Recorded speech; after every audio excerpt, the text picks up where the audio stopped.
Alors ici sur la plage de Sainte-Anne, la NASA, l'aventure nautique de Sainte-Anne, qui est le club qui était hébergé précédemment dans la base nautique régionale de Sainte-Anne, qui a été construite au début des années 2000, mais dont l'existence remonte à plusieurs dizaines d'années, parce que la première école de voile avait été initiée par la Fédération des œuvres laïques, c'est en 1983, et notre association est née en 1986.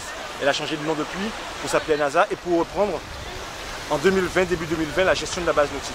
Alors on a hérité d'un bâtiment qui nous a été confié par la collectivité régionale suite à un appel à projet, projet dans lequel on avait de toute façon un sujet inclusif, mais bien avant ça, on a hérité d'un bâtiment recevant du public.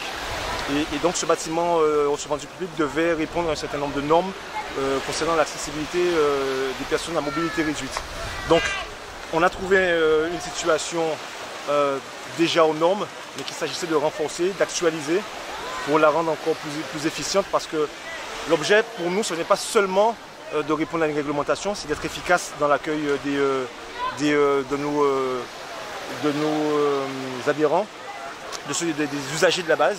Donc, de façon très pratico-pratique, on a revu avec la municipalité, ça part depuis la voirie jusqu'au bâtiment, jusqu'à l'accès aux activités nautiques, dans un continuum d'accessibilité, si je peux l'appeler ainsi, s'assurer du maximum d'autonomie de ces adhérents qui ont cette différence en capacité de se mouvoir. Et on a étudié donc là-dessus toutes les possibilités de financer ces actions-là. On les a financées évidemment avec la collectivité régionale. Il y a dans les travaux à venir, ne serait-ce que pour accéder à l'étage, un ascenseur de prévu qui ne figurait pas. Il y a des travaux de voirie prévus pour rendre encore plus confortable l'accès de la base.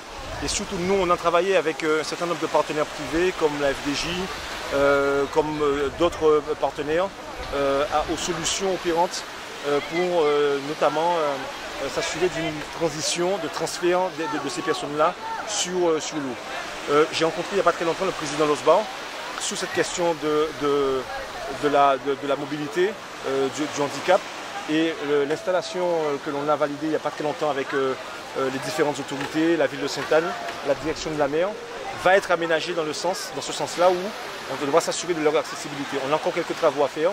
Il y a encore aussi des sujets concernant la voirie sous la plage. Voilà, les choses avancent. Elles avancent à un rythme qu'on aurait souhaité beaucoup plus important, mais en tout cas elles avancent. Et ce qu'il y a de rassurant, c'est de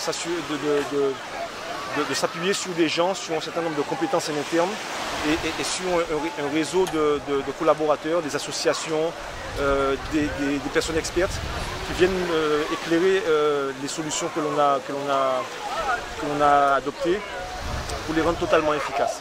Ça avance. J'aimerais que ça avance beaucoup plus vite, mais ça avance. Et on est heureux aujourd'hui de recevoir tout un public qui n'a pas un accès d'habitude très facile à ce genre d'activité. Voilà, donc je suis assez content et j'attache beaucoup de prix à ce qu'on puisse progresser sur cette question-là, parce qu'elle n'est pas ornementale dans notre projet, c'est pas pour faire joli. Souvent on a l'impression que ces sujets-là sont à la mode et qu'il s'agit de les évoquer pour paraître bien et bienveillant. Nous, ça fait partie intégrante de la philosophie du projet, parce que notre désir, c'est d'amener tout le monde à la voile, indifféremment de leurs différences et de leur capacité à se mouvoir, de leur capacité mentale pour parfois en fait finalement aussi à accéder à des activités de ce type-là, et aussi casser les freins sociaux, notamment les difficultés matérielles et financières que certains n'ont pas en fait finalement pour accéder aux activités nautiques. À notre arrivée, on a fait installer un certain nombre de signalétiques, notamment pour le stationnement.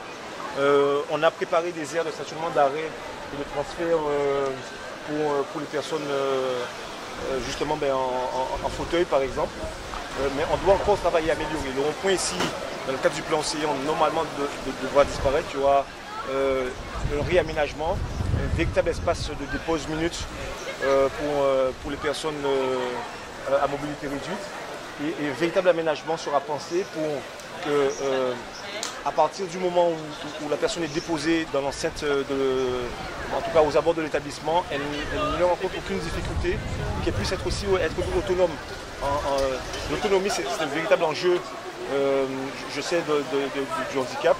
L'idée, c'est qu'une personne peut décider de venir et ne doit pas rencontrer d'obstacles sur son chemin pour pouvoir à la fois nous visiter et profiter des activités aussi.